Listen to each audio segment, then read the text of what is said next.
Yo, ladies and gentlemen, nakakatulong po kaya ang masay o kaya hilot sa isang taong na stroke? So yan po ang aalamin natin, ladies and gentlemen. Bago po ang lahat, subscribe, comment, like, and share po para updated po kayo sa ating mga videos. Salamat po. Okay, ladies and gentlemen, dito po sisimulan ko po kung paano ko uh, namasahe itong isang taong ayon sa kanya ay na-stroke daw. So, Friday po ng umaga, ladies and gentlemen, hinatid ko po ang aking boss sa terminal ng booking ng papuntang Baguio Payak o doon. So hinatid ko po siya sa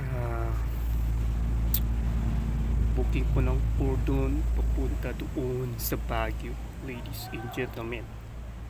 So dahil hindi niya ginamit yung sasakyan niya papunta ng Baguio, ay nagpapit siya sa aking motor, ladies and gentlemen, sa booking ng biyaheng Baguio dito sa Cordon. So hinatid ko po siya, ladies and gentlemen. And ladies and gentlemen,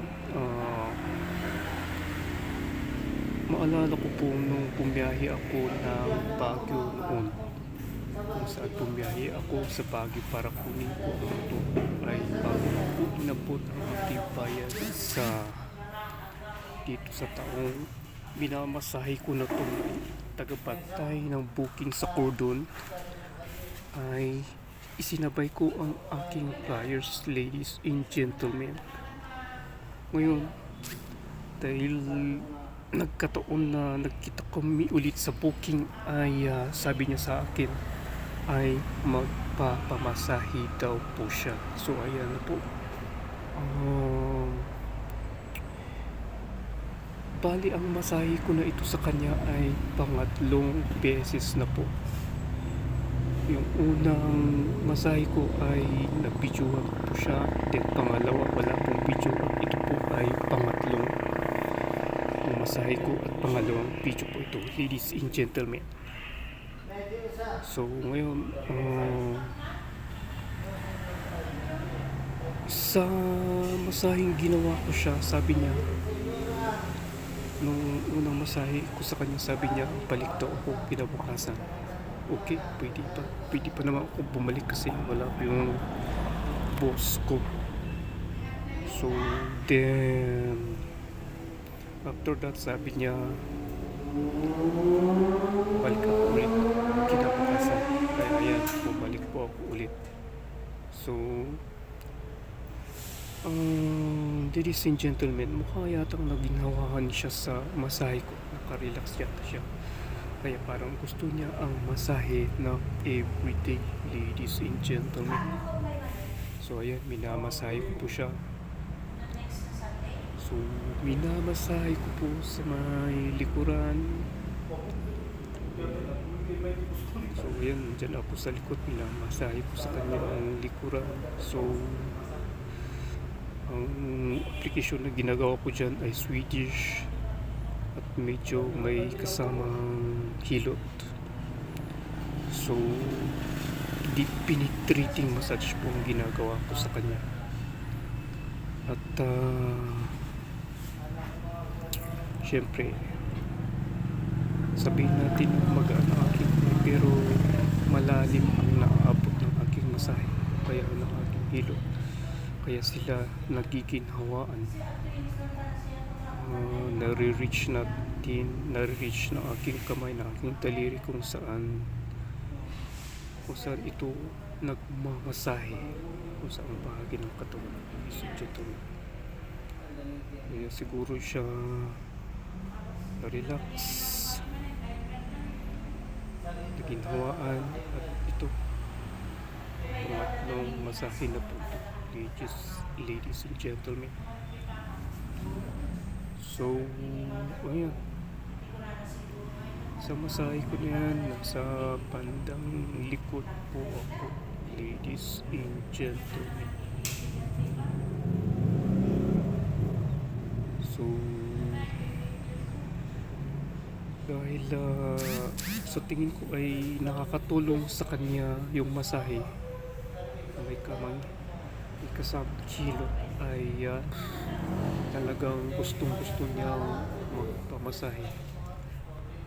Dahil sigurado ito naginhawahan at na-relax. Dahil ayon sa kanya, nung stroke daw siya ay hindi siya gaanong nakakalakad. Apektado yung halos buong katawan yata. Then hirap siya magsalita, ladies and gentlemen. Kaya ito, nagpapamasahe siya at nagiginawahan po yan at nare-relax. Kaya ayan, gusto niya talagang magpamasahe, ladies and gentlemen. So ladies and gentlemen, dito sa pagmamasahe ko na to, mayroong lumapit na gusto ring magpamasahe. So dahil linggo ang free time ko, dahil parating na si boss, ay linggo lang ang free time ko, kaya doon ako lumapas at pwedeng magmasahe, ladies and gentlemen. So yung mga gustong magpamasahe sa mga hotel service o kaya home service, pwede po nyong kunin po ang aking contact number sa aking description ng video po na ito, o kaya i-add nyo po ako sa Facebook. Ilalagay ko po yung Facebook ko rin sa description na to para makontak nyo po ako, ladies and gentlemen. Kasi halos sa lugar na kinalalagyan po namin ay wala pong signal po, ladies and gentlemen.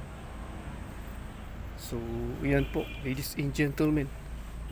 Subscribe, comment, like, and share po, ladies and gentlemen, para updated po kayo sa ating mga videos.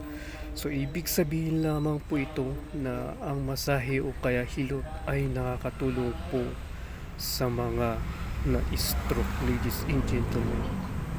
Kahit man lang papaano ay maginhawahan sila at ma-relax, ladies and gentlemen. Okay, subscribe, comment, like, and share po para updated po kayo sa ating mga videos. Salamat po.